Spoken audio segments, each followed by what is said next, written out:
এরকম এটা হচ্ছে আমাদের একজন ভাইয়ের অর্ডার। তো এখানে 9 মিক্স অর্ডার করেছে, পাশে হচ্ছে 5 পিস রাফেলো 9 মিক্স। এখানে ডেইরি মিল্ক 10 আর 10 পিস, কিটক্যাট 10 আর 10 পিস, তারপরে হচ্ছে স্নিকার্স 10 আর 10 পিস, পার্ক হচ্ছে 11 পিস, তারপরে হচ্ছে মান্স হচ্ছে 10 পিস, এরপরে হচ্ছে ওটস চকলেট 10 পিস, ইউক্রেনের ফুড জেন্টা 10 পিস, বেঞ্জু চকলেট 12 পিস, লেয়ার চকলেট হচ্ছে 30 পিস, আর হচ্ছে 5টা রাফেলো।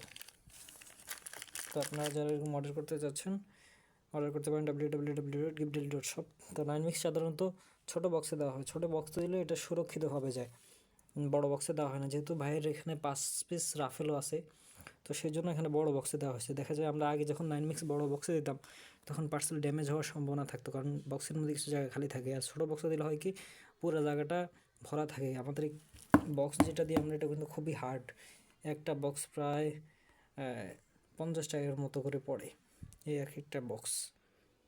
ঠিক আছে, যারা অর্ডার করতে পারেন চাচ্ছেন তারা অর্ডার করতে পারেন।